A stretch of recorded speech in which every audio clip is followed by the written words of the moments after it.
It is 5:30, so I'm going to call the meeting to order. This is a work session meeting for October 3rd for the City Council of Minnetrista. Present this evening are myself, Lisa Whalen, and councils present are Pam Mortensen. John Chumperlin is absent as of right now. Ann McGregor and Kathleen Refkin are here. We have staff. We have Ali Pulfus, Don Motzko, Jasper Krugel, and Brian Grimm. So we have a number of items. We have our sewer fund budget discussion, storm surface water budget discussion, flexible time off discussion, and then I'm hoping to then go back to the neighborhood meeting. It's a little bit kind of convoluted here, but the time was noted for the neighborhood meeting at 5. That's why these people arrived at 5. And but we have it on our agenda for 5:30, so we'll 6:30. So we'll try and adjourn by that time. So with that, sewer fund, but I think that's Brian. Yes, Madam Mayor and Council, and I suppose I could invite all these people in. I invited them. I said they could stay and listen to our. As fast as they could. I didn't even tell them that it was the sanitary sewer fund discussion. So, all right. So, all right. Well, yeah. We'll discuss it amongst our small group, and so yeah, this starts on page 2. I'll be working just off of the packet materials. So, but if anyone has questions, feel free to interject as we go, or just back and forth question and answer. So, what you have attached is just the sort of the cash flow worksheet, and then also then the different budget documents and year-to-date items. And as far as just to a point in time, the current cash balance in the sewer fund is a little over $1 million right now, which isn't too bad when we consider the annual operations budget there. But we do have, as you probably saw in the packet, a lot of different things. I know Gary's not here tonight, but we do have some things in the capital improvement plan that we'd like to be able to do in 2023 in regards to especially the lift stations is the main things I think we've been making headway on in the past, and are trying to recently and continue to do that in the future. The quarterly rate right now stands at that $105 a quarter. We bumped it up $2 last year at the same time, or during the fee schedule adoption last year. Staff would recommend looking at maybe going to $108 a quarter. That'd be a $3 per quarter increase, $12 for the year. As you can see there, the Met Council charge has gone up a decent amount. Again, I'm sure it has to do with both their annual budget as well as our share of the allocation per the flow. So, see, our portion is for that line item, which is pretty much the biggest item of our operations budget, is going from about $357,000 to $390,000, which is about a 9.4% increase there. So you can see our increase we're proposing as staff would be less than that, more of a 3% increase or so, and whether anyone's even open to maybe whether should bump it up maybe $1 or $2 more. I guess I'd be open to that. Just gives a little more cushion, but $3 is fine too. So. Well, Brian, when I talked to you earlier today, I was suggesting maybe rather than 3, doing 4, because Brian was saying in future years we might have to bump it up 5 or 6 or 7, and I'd rather do a little bit all the time versus a little and then a big and then Yeah. So I have a question I'm fairly sure I know the answer to, but let me do you ever get to make appeals to the municipal council? Met Council? Oh, they have like a public hearing process. They send out the preliminary information, like I think in June, and then I think they are setting their budgets the same time frame we are here. We haven't, I think, in my recollection, in recent recollection, made like a formal appeal or went to these public meetings. I mean, they basically said their budget was going up 5.5%. They send a spreadsheet of everyone's, flows in the system, and I think because we're growing, we're getting a larger percentage of the budget or whatever. So that's where our percent, Yeah, because I thought 9.4 is kind of hefty, and if they do it just on whimsical and just start doing it sounds. No, I'm pretty sure their increase was 5-6% overall budget, but then I think we're just getting little higher percentage. Probably based because of more users. Yep. Yep. Probably. So that's What was the increase last year? Oh, last year was like 6.5%. It was a little less last year. So I mean, some of our growth maybe helped. I think it's our growth too. Yeah. It'd be interesting to find out the difference between the increase versus the growth. Okay. I mean, Yeah. That's true. but I think some of it's driven by the growth. So our assessments, for instance, too, they've been going up quite a bit, and again, that's growth. So Okay. Well, Oh, do you want to go? oh. Art, did you have any other questions at I the have time? lots of questions. Oh, Just ask. yeah. I'd say just go it's- ahead. It's gonna be pretty free flowing. Yeah. 'Cause otherwise, yeah, I'm gonna talk about what's in the packet. And that's mainly what I'm gonna talk about. I started to put things along the side. I Okay. started to say property taxes, we're telling people it's going to be another 120 a year. Water increase, dollars per month, trash, sanitary sewer. And did we have a list of all the increases we're going to be doing? Because what I started to do was what I thought somebody's raise might be off of an annual salary, Sure. and how far we're chomping into that with doing so many increases. Do I understand the increases are probably necessary? Do I understand that we may even be trying to catch up? Yeah, I get it. I just don't want to overwhelm people with increase. Sure. And yeah, so this would obviously be the, as presented, would be $12 a year. So, in addition to the, one, which I was trying to, in my philosophical way to look at the overall, was to probably do a little less to the sewer and storm seeing, and the people that are on water are going to see a bigger increase. So to try to do what you're saying is to balance it, and that only do $12 here for this one and $12 for the stormwater, even though they probably could use 16 or 20 or 24, knowing that some of the other areas, I mean, the property tax levy is going up for most people. I mean, Right. the water is going to, people that are on water, they're seeing an increase. So they use less water. Then then our would see an sewer increase. charge will go down. Except we don't monitor No. flows for sewer, Yeah. but the city's cost for sewer would go down, which then we could translate to them. I mean, it is all related. Glad you're telling us that. That's very good. Okay, so raising the fees, you have here both, under your third paragraph. Staff is also proposing raising the fees for sewer connection fee and sewer area charge. Both right now are at $1,200, and you're looking at making that $1,300. Yep. Do we actually need more? And or could it be more like $1,250 or $1,275? So there's not so much sticker shock on that. And we could. I mean, obviously, these fees are paid. The area charge is paid by when a development comes in, I get it. and then the $1,300 would be more at building permits. So, and I think when I've even talked with David and stuff, our fees in this area are probably on the lower end or whatever, and we've been able to, I guess, justify that sort of because our water area charge and water connection probably are a little on the higher end. So once again, trying to balance out. So, but I thought $100 for it's a one-time fee or whatever for the connections wouldn't be too overbearing or cumbersome, I guess. It's usually absorbed Yeah. into the cost of the home. Okay. That's Okay. When was the last time we did increase it hasn't been that long. We did last year. We went from 1,100 to 1,200, but before that, we had it stable for several years. We had pretty much, I think, been looking at the water rates and sort of trying to even the utility rate, I think, held at $100 a quarter for quite a while, and then we finally have started to. Does it make more sense to raise the connection charge and area charge and then not have to raise the rate so much?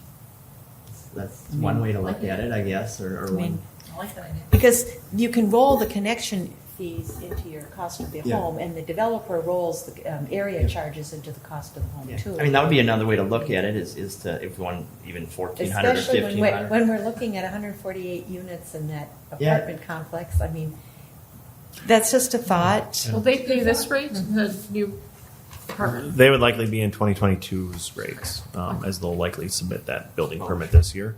One thing to keep in mind is the rates, utility rates, you'll capture, Yeah, more. usage in the sense that people are going to use water. That if you tack it on a development, there's the unknown of Right. it could slow down, and then, Right. then your revenue numbers don't hit. Right. Okay. So keep that in mind. Well, if we can't capture the 148 units, then Get it? Oh, and do they fall into, actually, they may even fall into the Woodland Cove Development Agreement, do they? They do. So that's been negotiated as Yeah. far as those rates Yeah, go. so- Especially, I know we've focused on the water stuff, but I think even, I'd Yeah. have to check with David I if think there's that certain. they're even less, so, Yeah. okay, never Yeah. mind that. Yeah. So that's not an option? No, Oh. I mean, they won't have to pay more, put it that way. In fact, I think they're not even gonna be paying 1,100. Do you know? I feel like they, Are they paying I think they're 1,100? at least at that, because that 1,100 fee had been that way for a For while. quite a while? Yeah, Okay. yeah, so I think they're at that, All right.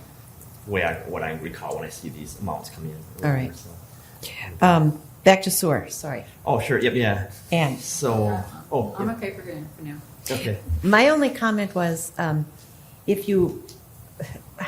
we talked about this. I said, well, for I&I, he has 100,000. We really don't know if he's going to spend 100,000. If you reduce that to 50,000 and you raise the sewer rate from 108 to 109, so it's a $4 increase versus $3, then our bottom line is going to be a little over 400,000. Yeah, it's sort of, So- you're talking between the capital improvement projects and then looking Right. to the draft budget on pages 7 and 8. Yeah, that would bump that up by about 60, 70,000. 70, Wow. which would then put us right around that 400, which is give or take. Again, I'm not saying we have to be there, but that's about 40% of our annual operating costs. Which I think we. I mean, does that make sense? Okay. So we're okay with 109? Yeah, the Okay. council's okay with that. Yeah. All right. So, all right, we'll make that note. And then the connection and area charges as presented, the 1,300. Is that still- enough? I mean, I think it could go up a little bit. It's just, I mean, obviously, if people look at the year over year, they might say it's a big increase. But I think as far as what we're charging, I don't think. what do you think it should be? I think we probably should be at 1,400. Yeah. 14? That's a lot all in one. Yeah, but Well, again, it's not going to, like, when you buy a new home, they don't line item that for you. That's just rolled That's into true. your mortgage cost. it's right. It's rolled into that. I mean, Yeah. it would affect the homeowners who now want to get on city sewer and that. Right. But there's not a ton of those people at this point, are there? No. Oh, if they want to jump on that. Yeah, or they want whatever. to get on our services. The only ones that could that aren't are on Halstead, and they can't for a few more years. Oh, sure. Yeah, that's right. I don't think there's anybody else. That seems to be the one that off the top of my head, would be Halstead. Yeah. So. The people at the end of Kings Point, they're on it. No, but we're talking a couple years out. They would have to. But what's the difference between 1,200 and 1,300 versus 1,400? I don't think it would yet. I don't deter know that anyone that's from, gonna- versus putting yeah. in a new septic or something. Yeah. I don't know. Yeah, Or really. if you look at someone Yeah. that has the option or whatever. So. But, I would say do 14 then. Yeah, I think so. I'm fine. Okay, and you're not gonna have to raise it again next year. right? We're going to see how much everything costs. Yeah, really. I think that's gonna.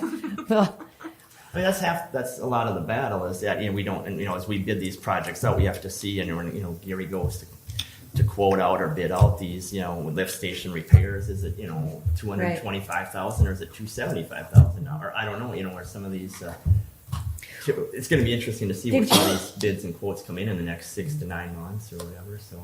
I mean, we don't want to deter all the development. I mean, we want to, focus it. But did you ever have a chance to talk to Mound to see what they charge? I think their connection fees are substantially higher. As far as either just water, sewer, the whole works or whatever, so. I just out of curiosity, I for some reason or other, I'm thinking it's like 8,800 for sewer and water Come per on. unit. Okay. Yeah, so And we'd they be don't a have an little- area charge and all of that because Oh. they do it differently. But Yeah.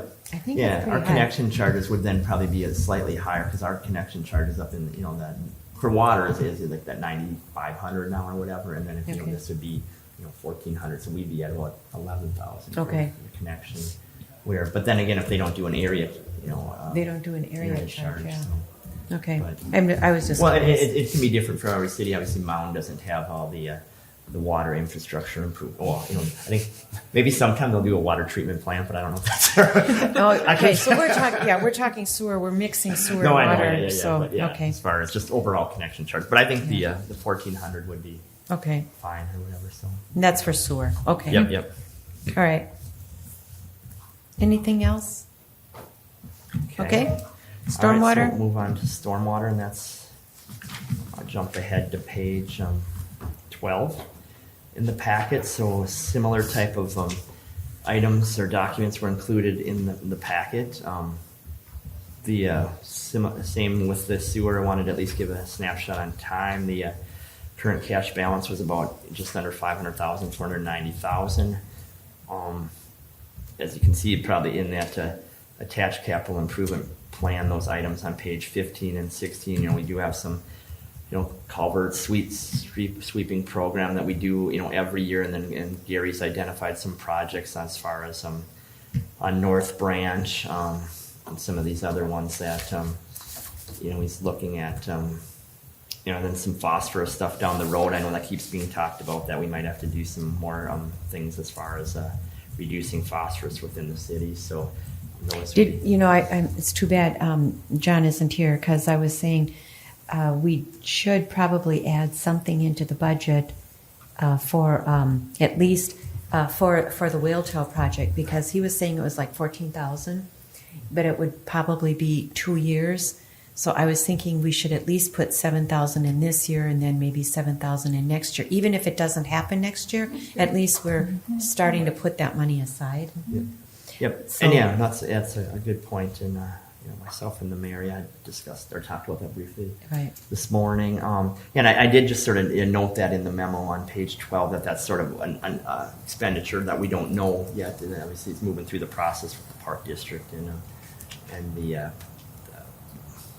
Stormwater Commission or whatever, or Pioneer, right? It's a watershed. Watershed. Watershed.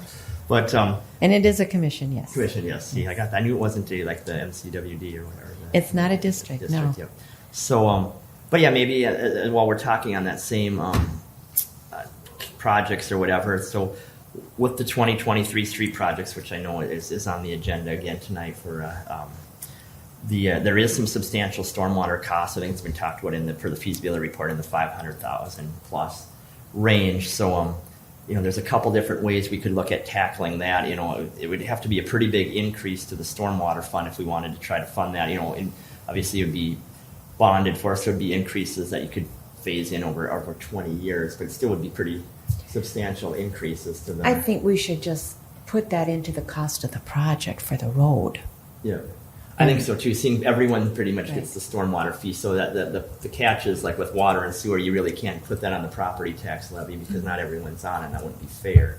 But seeing this as one charge everyone have, and my recommendation too would be just to have it be project cost in the project fund, and you capture it as part of the property tax levy to pay the principal and interest on the bond. So Yeah, because I think, so originally when the stormwater fund was set up, it was to do ditches and to culvert replacements and street sweeping and, those smaller things, if you will. Also phosphorus reduction and that kind of stuff. I don't think it was ever intended to do these big road projects. I would agree. To fund Yeah. that, I think. And then they were thinking, this was way back in the day, that everybody throughout the city has something, whether it's ditching or culvert replacement or, stormwater management.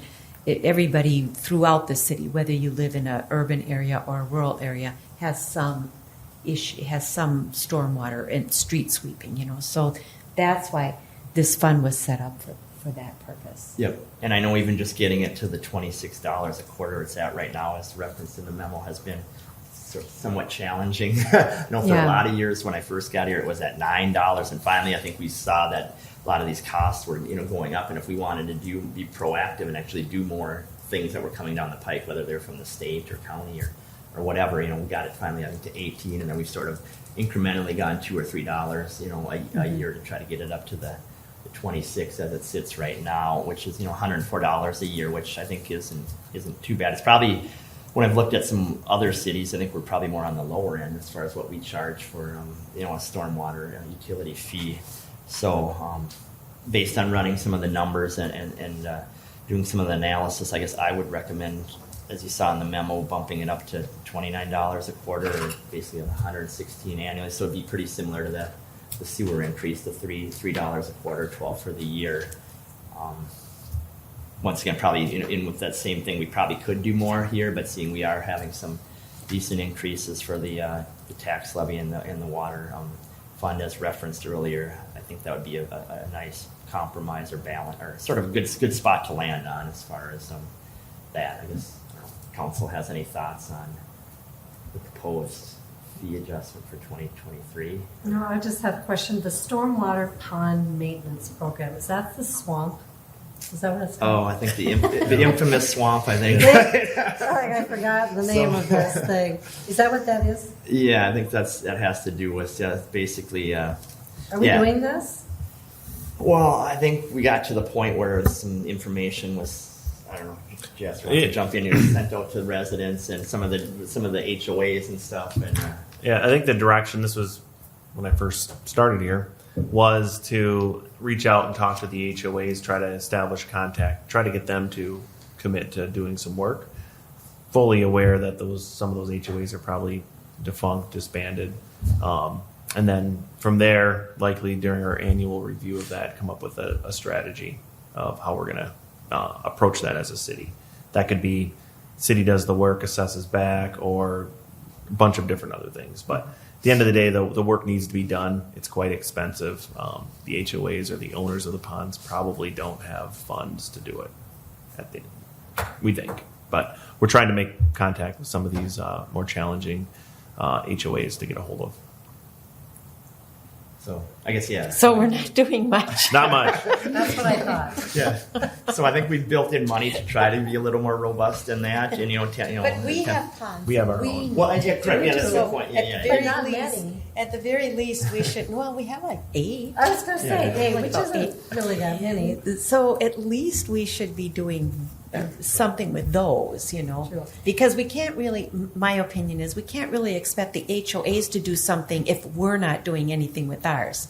It's kind of like we have to at least say, okay, well, we're doing ours. It's lead by example. And we Depends on how have. bad our 8 are versus how bad the HOA Yeah. ones are. So I think Ours our 8 weren't that bad. I didn't think If I know remember that the ours were rankings that right, bad, yeah. right. yeah, ours Yeah. weren't that bad. Yeah. So we Yeah. might not have to do anything to ours. But if we're going to have this item, I think that's a good point. If we're going to have this item in here as part of our budget, I think we need to see a plan. We need to see what are we doing with that 10,000. Yeah. I mean, Yeah. Yes. I want to Yeah. see, and I want to see some action. Because if it's in here and we're not doing anything with it, then we need to take it out. I think that's fair. Yeah, So- Yeah. Can we do that? Yeah, and just to manage expectations, the 10,000 is likely just to kind of administer the program, to kind of. Well, tell us what it's for. Yep. Yeah. Whatever it is, but to have 10,000 in here for the swamp program, I think we need to know, okay, what does that cover? What does it entail? Yeah. Okay. So, okay. And I have under the replace the 2005 tandem axle, whatever, for $78,000. Does that amount include if we do a trade in?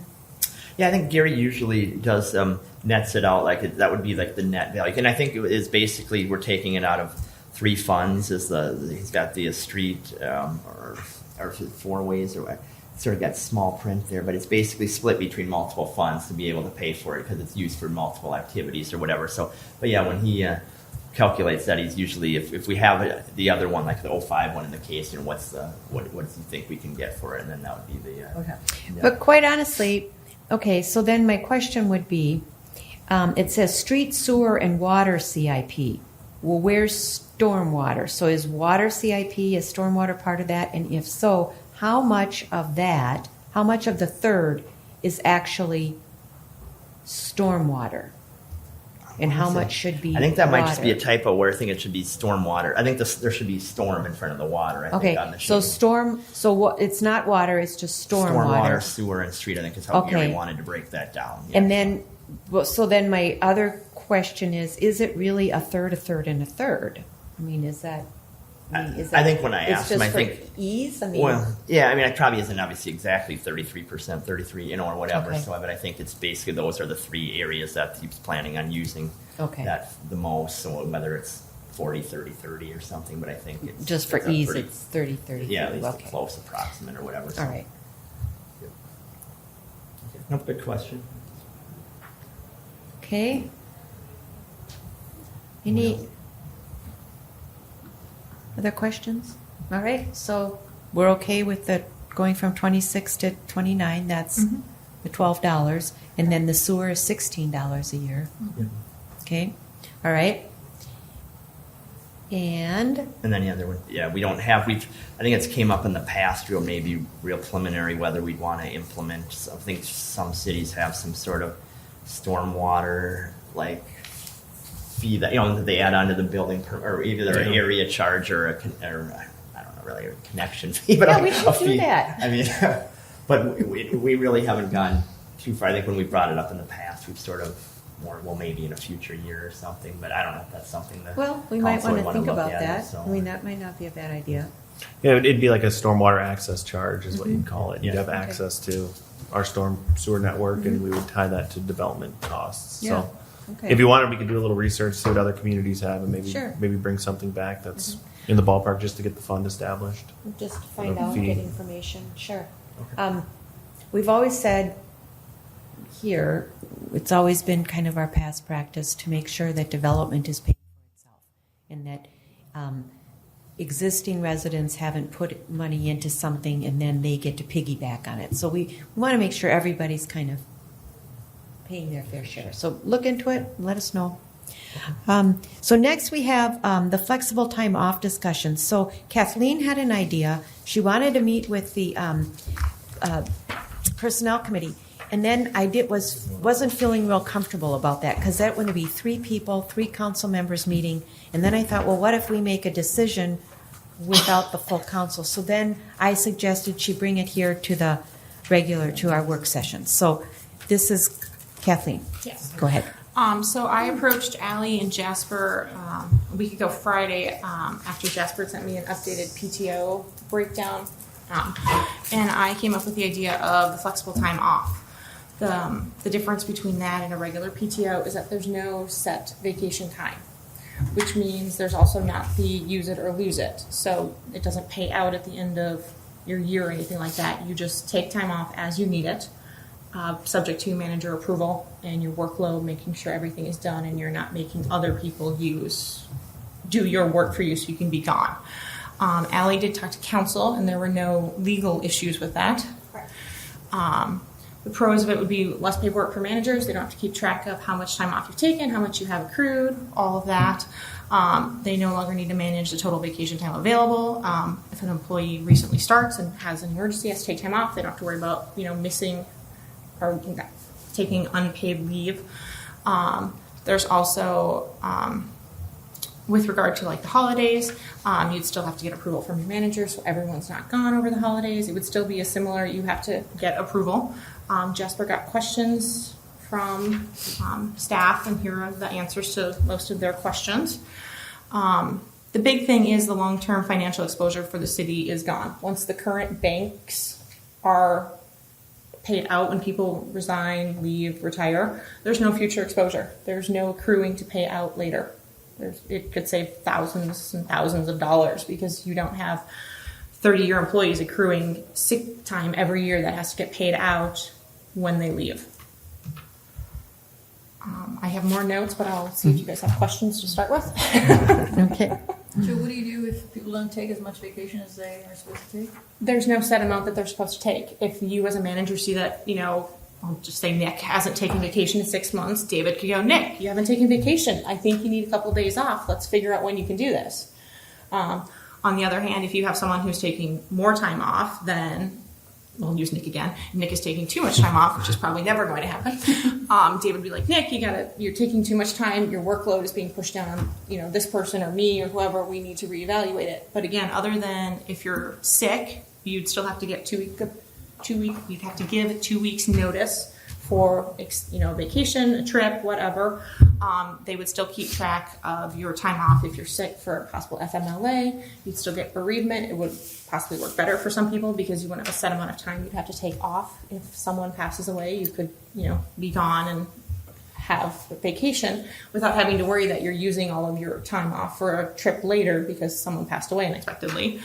Maternity, paternity leave would still be set based on the 12 weeks. And then similar situation, if you're getting your work done, you would be able to take more time off with a new baby without using vacation, like a set amount of vacation. It's just more So you flexible still- for everyone. Okay, so you still Either have way. time limits. Time limits how? Well, we'll take the pregnancy one. So 12 weeks. Well, that's the FMLA policy, that's short-term the, disability state. policy. That's, That's the state one. That's Federal. The state. But then federal. if- Thank you. The example I use with Jasper and Allie is like, let's say the new mom wants to figure out how to get her work done in 4 days and take a 5th day of vacation for a couple weeks to be home with the baby on those days. It would work because it's flexible. There's no set amount of vacation, assuming she's getting her work done in her days that she needs to and not putting burden on other employees. And what if she isn't? That would be up to the manager then to say, no, this isn't approved. The manager still has ultimate say on whether or not you can do it. You'd still have your normal employment practices if someone is just calling in sick every day type thing without. So I know that, so my husband's company went to this, and it was not very well received. I mean, they did not like it because the long-term employees that had already been there, that had already, now they get, 5 weeks or whatever it was. And now all of a sudden it's like you get nothing. You have to just ask. It's like, so it can be problematic with, especially with employees that have been there for a while. And like you said, it's just flexible. It's up to the department head to say yes or no. My question would be how would that work? Could an employee say you're discriminating against me because I need to take this time off and you're saying no? That would be one question. Is there anything like that could happen? But the other thing I would also want to ask, how will this be perceived by staff? I don't want staff to up and bolt because I don't know. I mean, We've had mixed reviews from the select few we've talked to. okay. There's 3 of you. There's It 2 depends. in here. I- There's 1, 2, 3, 4. There's 4. If you're asking me, Yes. Yes. I prefer PTO. I think just the culture here, operationally, what employees are used to, it operates the same way, I think, in many ways. But PTO, I think you keep kind of the level of seniority there for those who have been here for so long. And I think it would be difficult operationally, to be honest. And also, you have to think your time off is now subject to someone's approval. I mean, it is now. It's always but- subject to someone's approval. Right, but it's yours. You own it. You own your time off. Now, there is no time off to own. So let's say Jasper is super liberal with allowing me to work 4 days a week sometime. He leaves. We get a new administrator. He's hammering down on my time off. I think there's a level of consistency with banks. But I don't mind the FTO either because I would operate very similar to how I would with PTO. I think it'd be difficult to implement. But that's not to say it wouldn't be worth it.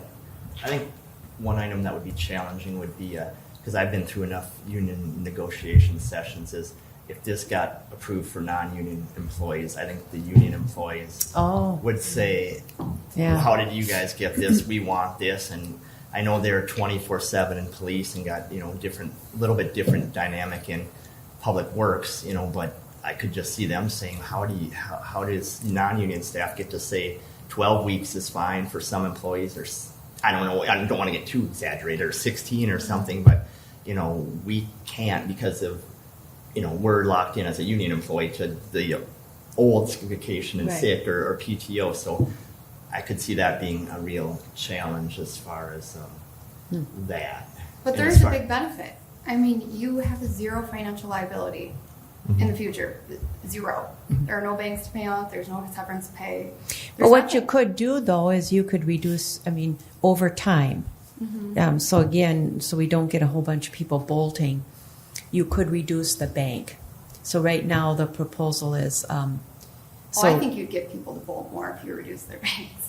I'm saying right now, the proposal is they can bank up to 400 hours of PTO. And that would be paid out at 100%. But what I'm saying is you could slowly reduce that. So you could, new employees coming on board could be could bank less. I mean, you could reduce that so that the whole idea with PTO is that people use it. You want people to use their time off. You want them Well, to. and that's the incentive with this. Right. There's not, you're not banking anything. Use Right. it or not. Right. It's yours. It's your time to use. Same as regular, subject to manager approval. But all vacation is subject to manager approval. Right. And then if you're not using it, why? Because you're not stockpiling it for a financial reason later. It's just part of your employment. You get time off as part of your employment. There's no financial incentive not to take time off. It's just your time. I really make sense. I mean, basically, when I was going through things, I always overworked. I always stayed longer. I didn't use my vacations. And there were a couple jobs I walked away with a fairly large sum of money because I didn't. And I liked that sum of money. Your vacation isn't meant to pay you. It's meant to be used so you don't become overworked. But if some people have a heavy workload and can't take that time off, Well, then they need to address it with Yeah. their manager. We possibly need to add another position. Yeah. Like if, again, using Nick and David, if Nick doesn't feel he can take time off, he needs to go to David, and David needs to come to us and say, we need another person. Nick literally can't take time off. We have so much development going on here. He can't take time off. And then that's on us to be like, yes, you're right. You should be able to take time off without having work pile up left and right. Most of the companies I worked for put hire freezes on a lot. what Private companies. I see your point. I think I see the financial aspect of it. I think the other aspect of it. So the pros and cons. Pros, of course, is flexibility. Of course, the total flexibility. The other, and I should say, you have flexibility with PTO too. The pro of that is the liability, long-term liability to the city. The other one is you have a set hour, and you use it or bank it, and then after a certain amount of banking, you don't bank it anymore. So I mean, there's that liability to the city, but maybe what we need to do is, like I said, reduce that banking over year. Not immediately, but reduce it, bring that down so that people can't bank that 400 hours. I think the number that's presented for the financial liability is a true number, but it's not a practical real time. I mean, Mike Baroni and Mike Kokish left last year, and that was 25,000 apiece. That was an anomaly. We haven't had really big payouts. I mean, it's not like it's any time a big time hit in any certain year. It's usually pretty manageable, and then usually it takes time for someone to be rehired, and it ends up washing or whatever. So I think the financial liability reducing it is. Well, usually it's there, but it's not as. It's there. I think what happens is a lot of private sector companies went to this flexible time because it took away that liability for them, and they needed to have more flexibility for borrowing. So that's why a lot of companies do that. It has to do with their bottom line and their liabilities. If you have, let's say, 1,000 employees and you have a liability of millions of dollars of payout, they have to look at that and they have to say, we can't do this. And so a lot of them have gone to this flexible time because it eliminates that liability, and now they have that much more money that they can borrow, so to speak. And that's why a lot of companies went and did that. That was my understanding why they did that. But here, I don't know, but still, we still have that liability issue. Yeah. And we want to kind of try and reduce that and minimize that. I would say it's kind of, if you're from a council standpoint, if you look at it, the benefit is you reduce the financial liability. Operationally and organizationally, there's just some unknowns, right? Because from what we've done research, it hasn't been done. Doesn't mean that we can't do it, but in a municipal sense, hasn't been done from anybody in Minnesota. But you got to kind of weigh those unknowns because we don't really know how the workforce will react to it. Maybe adversely, maybe not. The lack of framework also has people, just from our feedback that we've received, a little skeptical, right? Like, this is too good to be true kind of thing, where it's just, well, I can take off whenever I want as long as I'm getting my job done. Well, that's easy enough. But then what is the public's perception, too?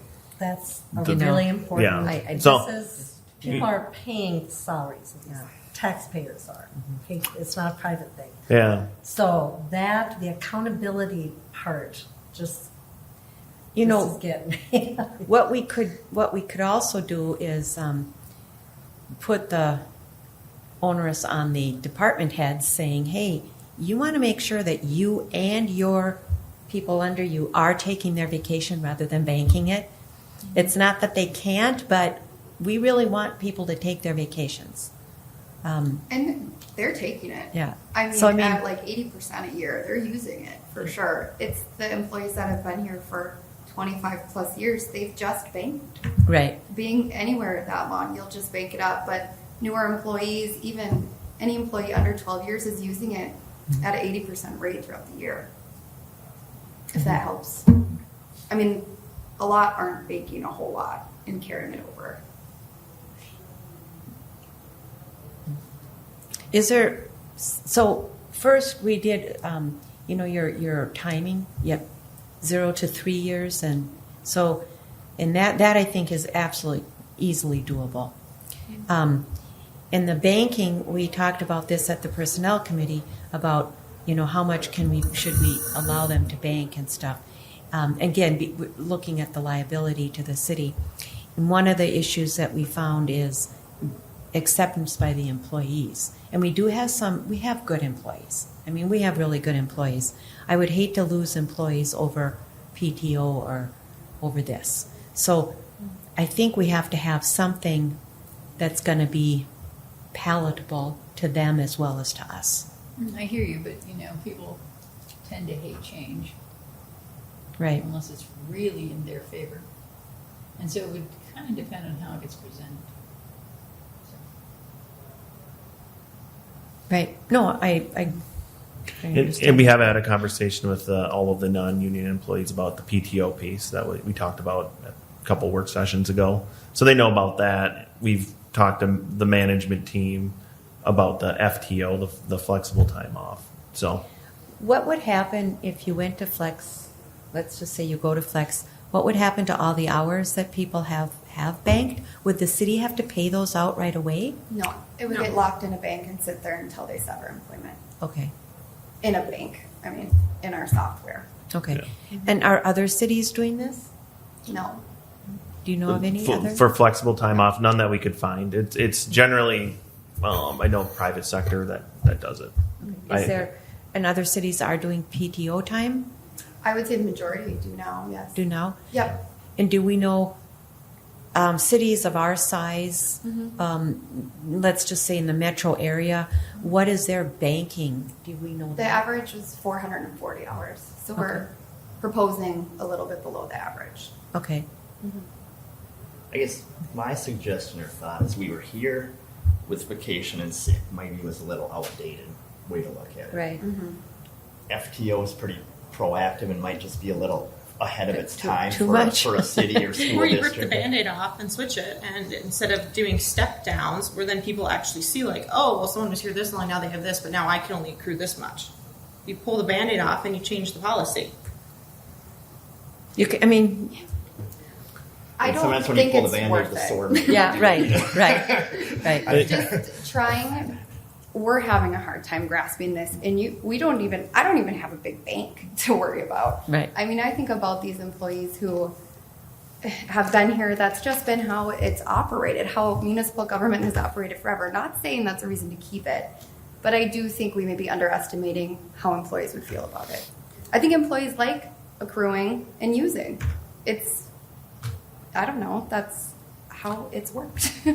I think it would be a hard shift. And it's subject to not the discrimination of the department heads, but it's subject to them saying yes to you using time off. Maybe, so it sounds like we're here right now with sick leave and vacation and flexible. Maybe the PTO is kind of in the middle, so maybe you go to that, and then maybe 4 or 5 years after that, you go to flex time.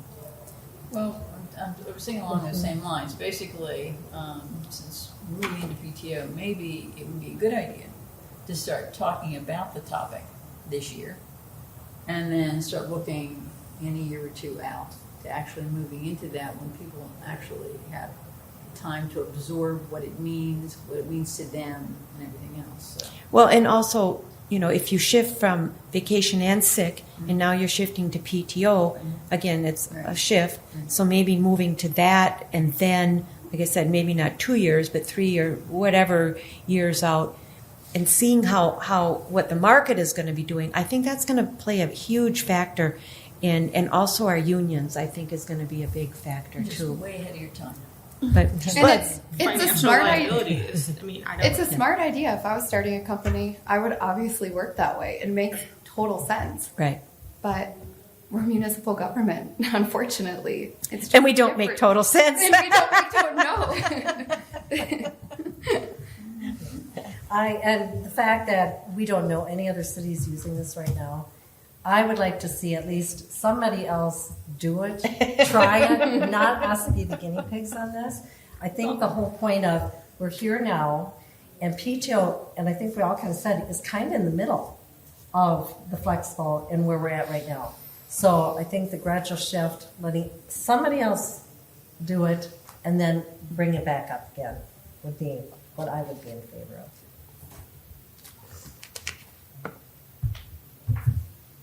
You on board with that? I know you. No, I don't like it. You're increasing the city's financial exposure. I mean, Well, if you have enough employees that stay for 30 years and continue to bank, you have a huge financial exposure, especially as the city grows and you continue to add more employees.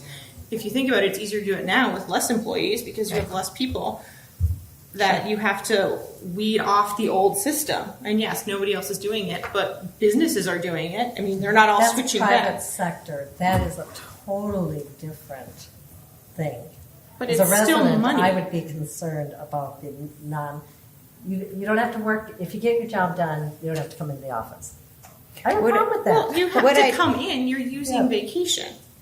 Yeah, but there's no time limit on it. What I'd rather do is I'd rather start with the PTO and then really try and make sure that people are using their PTO rather than banking it.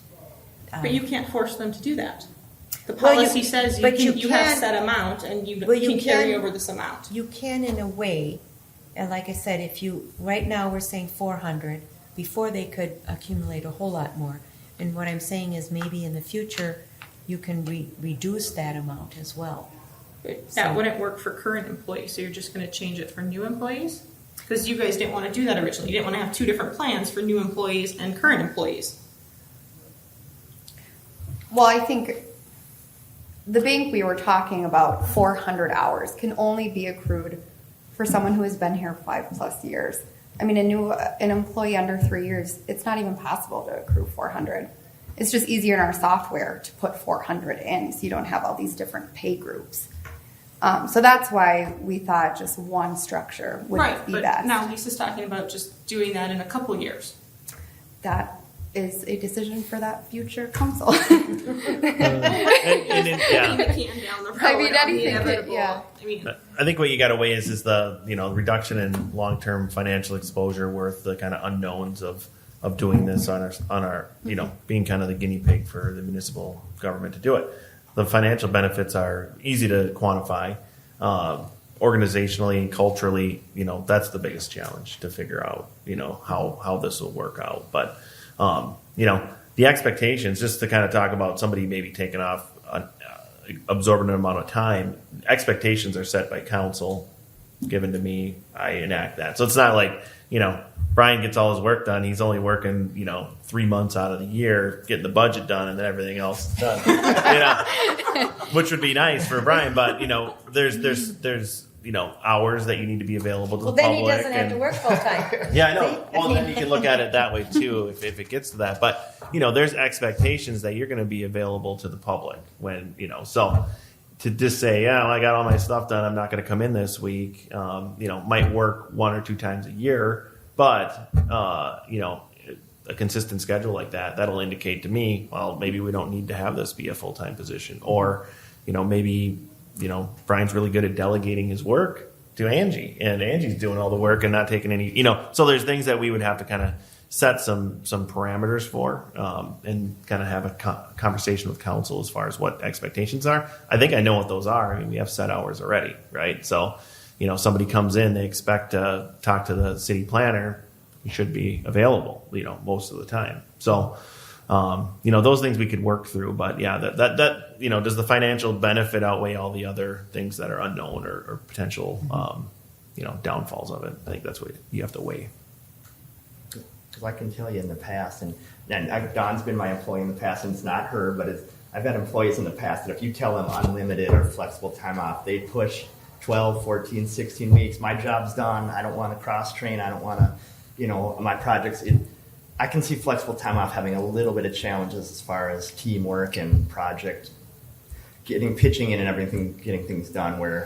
Because I've had people that have done it, that my job's done, I can take off, and even if you say, well, come help out over here, they'll be like, it's not in my job description or something. So I know some of that can be managed and stuff, but you're going to have that no matter what. Not if they don't have 12 weeks off to take, or whatever. Then they got to but if they say, no, my work's done, I'm taking next week off, they can still do that right now if they have the vacation. They do. I think what Brian's going to say is they won't even have access to that many hours underneath the current or maybe proposed PTO system. So they'll be kind of like self-governed, maybe passively governed by that to say, well, I only got 180 hours, so that's what I'm going to plan for. What really will happen is, even though there is no time off designated, the department heads will keep tally and track of their time off. And we'll say, well, you've already had 2 weeks, this quarter. No. And they will keep tabs. They will keep tabs. And so, I like I said, I think to go from that to flex is almost too extreme. So I'm kind of in the middle where we should be. Bring it up again next year. Yeah. Just keep kicking the can down the road. I mean, you make some valid points. I'm not. Sometimes you have to. But I just think it's a bit extreme, and I'd like to see if there's other. Let's see how the PTO works, and then also let's see if there's other cities in the next couple of years that go to flex time. And they very well could. And if that is the case, then maybe we can look and see how they did it and how that's working. And yeah, no, I think you'll see some of the larger cities go that way just because their financial exposure is a lot more, right, than ours. So the numbers are smaller for us, but for a city that has 1,000 employees, it's a big number. Yeah. So you'll likely see it kind of trickle down, I'm guessing, over the next 5 years. Okay. All right. So that concludes our meeting, and we can have so actually it doesn't conclude the meeting because we won't actually adjourn until 7:00 because the neighborhood meeting is still going on. It's part of this meeting, believe it or not. So we won't adjourn, but remind me then when we come back shortly before 7 that we'll adjourn. Okay? All right, ladies tonight. Yeah. So the neighborhood meeting, as in what's going on? So it's just kind of an open house out there. We've been meeting with some folks from the Morning View project since 5. Yeah, because I just saw my timber trail people leave. Yep, and then now some of those folks are out there meeting with Chris, and I think they've just left. So we were basically doing our best to answer questions before tonight's public hearing. It's still open, so if we want to invite them in, Sure, they can come in. I mean, yeah. And if they wanted to address you guys, we've answered most Oh, of the okay. questions. Sure. Go ahead. I'll go ask. Go ahead. Yep. Did you have a question? I guess my only big question would be, North Arm Drive, does it need to be reground and relayed, or does it need an overlay? I guess at this point, from what I've learned on the subject. I'll let Allison answer that because that's a good question, and those are questions that we've asked. Those are very good questions. So when we look at whether or not resurfacing like a mill and overlay is appropriate, or if there's something more into it, like a reclamation project, we look at not only just the surface of the roadway, but we get corings. And so the corings are evaluated to look at oxidation and all kinds of things that the pavement experts look at, and they take a look at the strength of that pavement that exists there right now. And so when they looked at this project area, North Arm Drive, and the other areas through there, the pavement condition was such that a mill and overlay, while it would give you a nice driving surface for a period of time, you would start to see cracks reflect through. The underlying pavement was in a condition where it would the best project for the pavement would be a reclamation project, and that's why we brought forward that for a recommendation. So Does it- how many more years would that provide over the overlay? For a mill and overlay versus a reclamation, Right. well, that's a tough one to answer because it has to do with a lot of things, right? Because you have cracks that would start to appear on the surface fairly quickly after the project's been done. And if those cracks are filled in and don't allow water to get in there, then you certainly have a little bit longer life. But you start to see that new, like a mill and overlay on a roadway that is well suited for a mill and overlay, you could look at getting 10 years out of it. Sure. If it's on top of a deteriorated road, you're going to see, I mean, the road still lasts because the road still exists for you to drive on, but you certainly see a lot more cracks in the next couple of years following that treatment. Sure. Are they going to address anything as far as like width, especially by Burl's golf course, because they do use the road for their equipment? And I don't think that they plan on changing that. And it's really somewhat of a danger. I mean, as hilly as that road is at 40 miles an hour, I know from where I live, because I live right across the street. But, you go up to get the mail, and it's like you don't linger out there for too long because the road's only so wide and the cars kind of zoom on by. And that's, the main concern too is just the amount of traffic that it's going to bring on the road. Being a fresh road, there's definitely going to be more people who want to use it. But that's something that you might want to consider.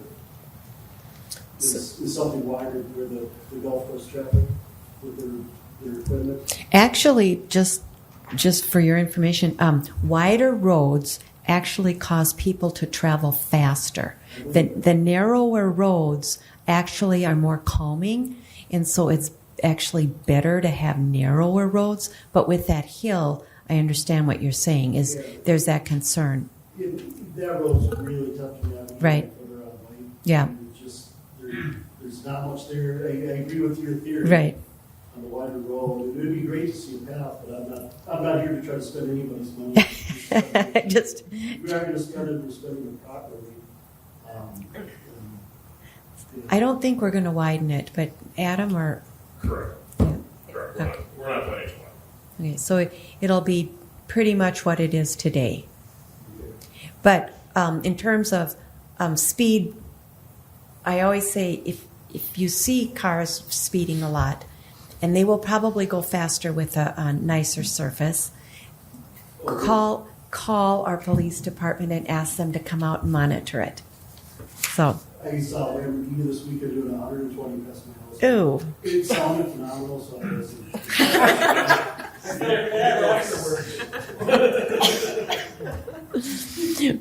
But and sometimes we do monitor just automatically newer roads because we had that same situation on Halstead. It was a gravel road, and now it was after it was paved. People are like, "Well, we're going to get more traffic." Yeah. I don't know if they've seen more traffic, maybe a little bit, but definitely faster traffic.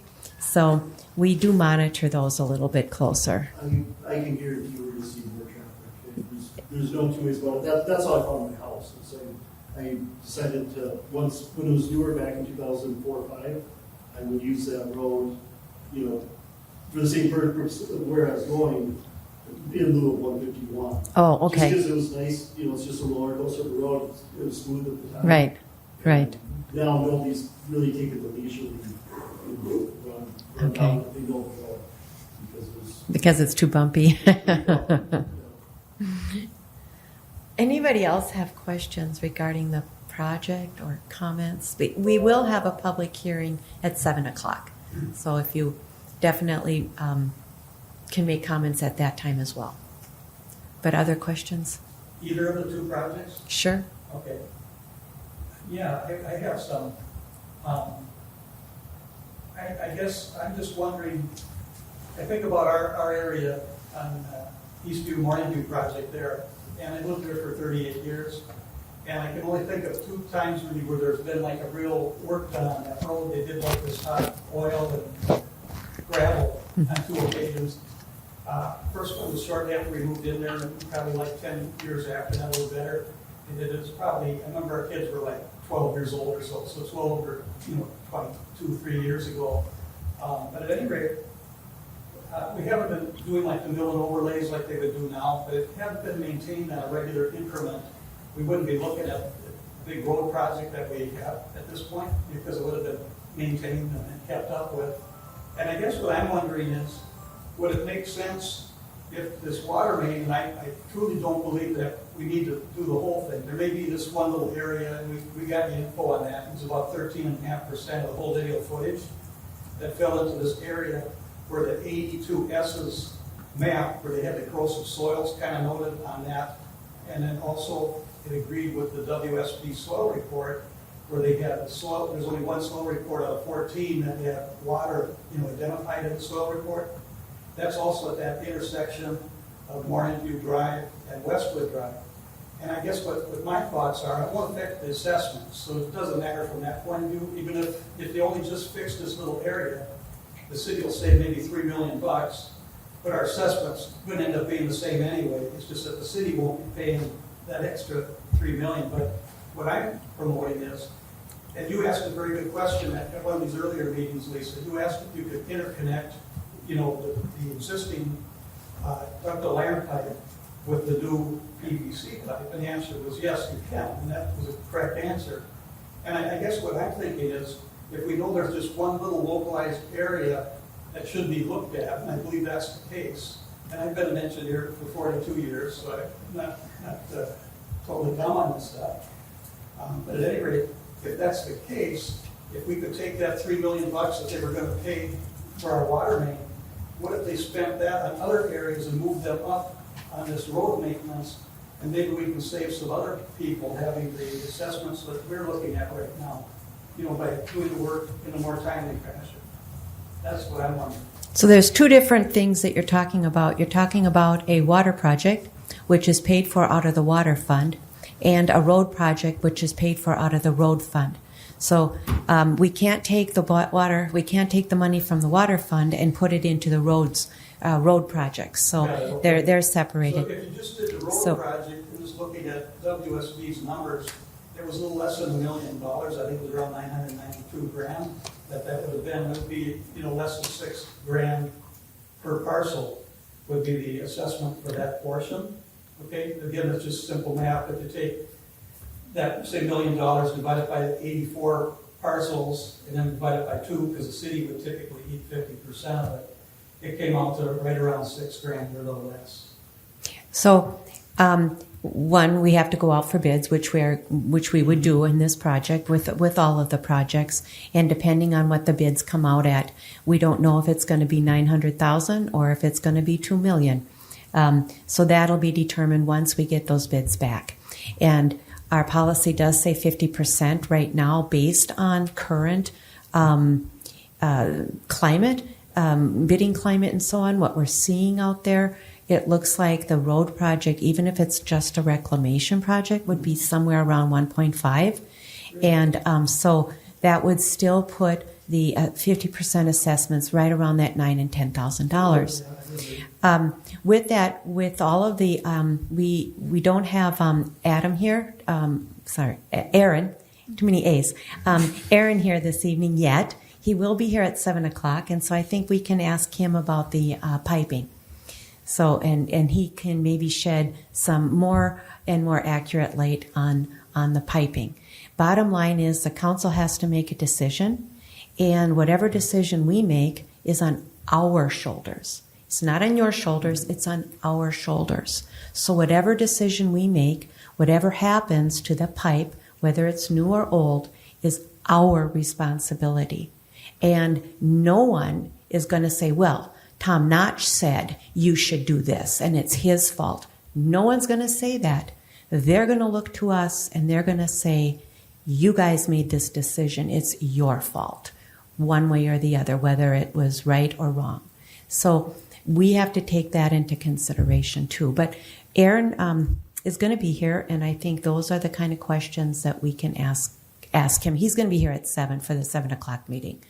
So he wasn't able to join us at 5:30 or 6:30. So sorry about that. But are there other questions or comments? Yes.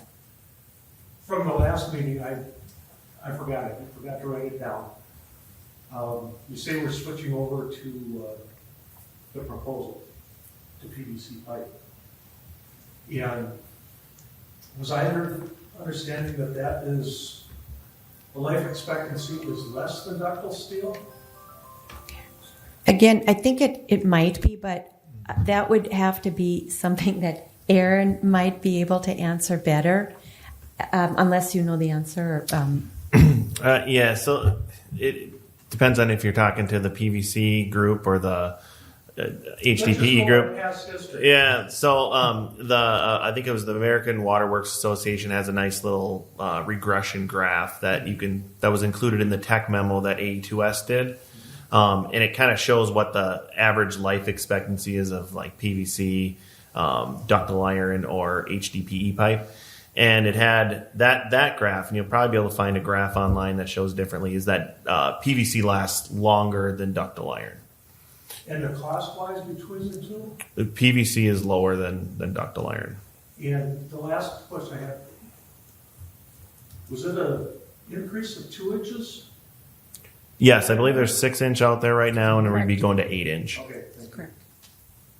And again, we can ask those questions too of Aaron at the meeting. Like I said, he'll be here for the 7 o'clock meeting. Wasn't able to join us for this meeting. Okay, I thought this was more for asking these questions. Yes, in the next meeting. they are, but when he's here, we might as well ask the expert that as well. I just don't want to be in the meeting for Okay. people that aren't at the meeting. Okay. All right. All right. I'm familiar with that article that Jasper is referring to, the American Waterworks Association. It's from a paper called Buried No Longer. And basically, if you have ductile iron pipe and if it's in polyethylene line, they have a life expectancy of 110 years. For the PVC, it isn't that long. Their life expectancy is not that long. Mm-hmm. And you can have problems as it's brittle. And if you get, surge pressures and things, you can have problems and breaks with that. I don't believe it's as good a product as my thoughts. Yeah, I mean, there's problems with every product, no matter what it is. There's this or there's that, and so I think we've been using PVC in all of our developments. One of our developments, several of them, for instance, Hunter's Crest, Turtle Creek, Palmer Point. Well, Hunter's Crest and Turtle Creek were started back in '99 and in 2000. And they have PVC in their developments. And to date, correct me if I'm wrong, I don't think we've had any breaks at all. So we don't have a long history, but we have like 22, 23 years, and there's been no breaks. So if that's a good thing, because we don't want to be digging up roads within that first 20 to 25 years, if we can avoid it. But there is no long track record on PVC because Right. it hasn't been produced for that many years. Probably. Right. But so we can go by the first 25 to 30. I think they've been using PVC for what, 30, 40 years? Do you know? Again, that might be something Aaron would know, but That sounds correct. Right. I don't know exactly. okay. So It's been around for 50 years. thank you. All right. And I know you've done different projects in different communities. Do you have any history on PVC with the projects that you've done? Yeah, so there was, yes, to answer your question, Madam Mayor, there were areas where there was ductile iron water main with multiple breaks, and it was replaced with C900 PVC water main. And the last I knew of, which is 5 years ago, I was not aware of any water main breaks once that water main was replaced. With the PVC? With the PVC, Yeah. correct. Yeah. So, We have 49-year-old ductile iron pipe. We're the vast majority of it hasn't had one single day too. You know, Okay. Council, do you have questions or comments or? All right. Anybody else? Yes. I have a comment. I'm at 1230 Morning View Drive, and I'm one of the lower properties within adjacent. And so my concern mostly is the quality of the street and the storm sewer. And I know we have a lot of discussion about the water main, which is water main, not the water main, or anything else. But I don't want us to lose sight of the storm sewer needs in this whole neighborhood. Thank you. And I'm going to let Adam maybe address that a little bit. So my understanding is with a reclamation project that you can only address some, but not all storm sewer issues. Especially now, you can address more in a rural area where you have larger lots and you have ditches and so on. But it's very hard to address those storm sewer issues and stormwater runoff in an urban area such as Morning View and Eastview. But Adam, can you maybe address some of the stormwater issues? Yeah, absolutely. I mean, the neighborhood out there right now hardly has any storm sewer to help convey the water. Some of the outlets to the lake are appropriately sized, but the water just doesn't get there. Ditches have been filled in, there's not curb. Maybe it's old bit curb that's kind of been deteriorated, so it's not getting conveyed appropriately. So when we urbanize the street and we put curb and gutter on either side, we're channelizing the flow. And then as we do that, we're concentrating the water too. So we will model the site and put catch basins at appropriate distances to capture that water and convey it via pipe. So first and foremost, we're actually going to put a storm sewer system out there that is modeled based on rainfall events to convey the appropriate amount of water. Right now, you've got a handful of culverts, some old catch basins maybe in the ditch. Some of them you've seen are the city's done their best to maintain over the years with some new curbing, concrete curbing around them. With the reclamation project the mayor mentioned, you can't quite do as much, and that's true, especially if you're not adding the curb and urbanizing it. You might not be able to do as much with changing grades under reclamation. When we're reconstructing it, digging it all up, we get to establish that subgrade, build it back up with sand, gravel, bituminous, and we get to make sure that along the length of the road it's all draining appropriately to where we want it to drain, and then we're collecting it. So with homes such as Ron's, then when they're lower, how do you correct the runoff from the road, or how do you stop the runoff from the road going down their driveways? And I think several other people had that same question. Yeah. No, thanks for that. I missed that. Okay. Right now, a lot of it does is shut off the road, go down your driveway. We heard from a resident earlier, and I talked to Cheryl before. It's a big concern, and there's no way to address it right now without channelizing it in some way. So Public Works over time has come out in some instances and put a bituminous curb. That works for a while. With the new street and urbanizing it, the curb itself has about 4 inches of height that keeps the water from going up and over and down the driveway. And it's going to convey it kind of laterally along or longitudinally along. So what kind of a rain event would have to, like you said, you're going to design, it's designed, and this is standard design for what, a 10-year or 100-year or 50-year? What is it, rain event? So we're going to review it for the 10-year. It's not always possible to achieve that. We might have overflow at certain low points because we are dealing with an existing neighborhood and homes are close together. So we are reviewing there's 2 current outlets to Lake Minnetonka. Those appear to be appropriately sized, and we benefit from the steep slope because as the water speeds up, it can have more capacity. So we're reviewing it for the 10-year. And during final design, we're actually looking at a new outlet on Eastview at the fire lake to help convey water over there. So we'll review it for the 10-year. That's kind of when we put a new development together, that's what the city standard is.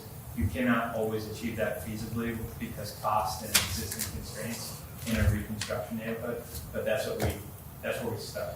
You strive for that. Right. Okay. Well, what I'm hearing then is to truly address the stormwater issues, and there's quite a bit there, that it'd be better to reconstruct the street so that you can put the storm sewer infrastructure in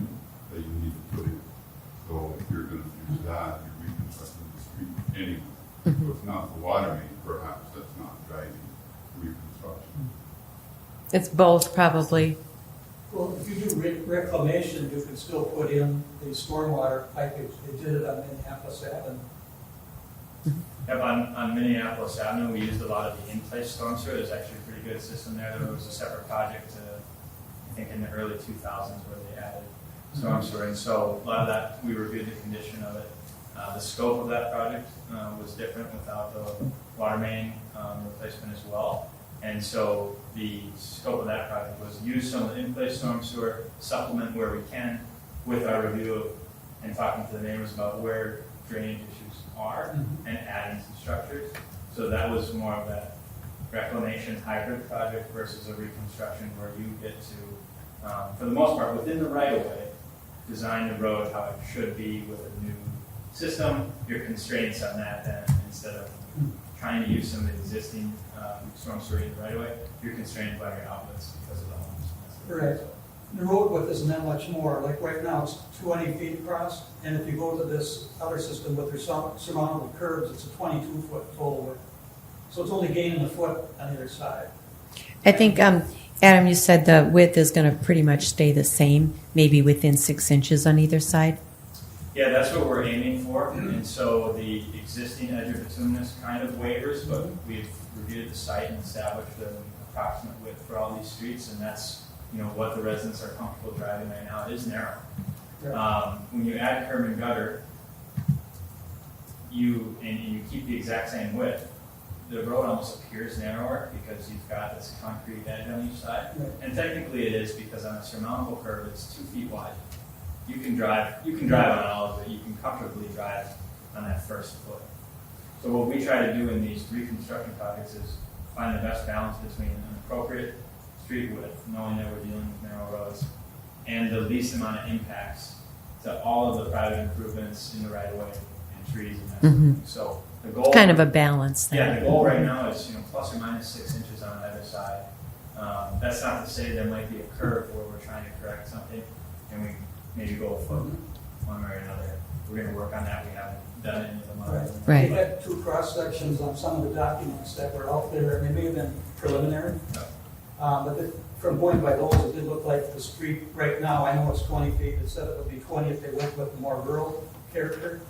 And if they went with the urban one that has a curve, it was 22 feet width to the outside of the concrete curb on either side. I think, did anybody else have questions? Because otherwise, rather than sitting here looking at each other, we'll just wait. We'll conclude this, and then we'll come back at 7 o'clock. We'll take a quick break here, and then come back at 7 for our public hearing and our regular meeting, if that's okay. So I'm going to ask the council. So this is a council meeting too at the same time. So is there a motion to adjourn? So moved. Thank you. Is there a second? Second. Thank you, Ann. So Kathleen made that motion and Ann seconded that. All those in favor signify with aye. Aye. All those opposed, motion passes 4-0, and we'll be back at 7 o'clock. Don't go away.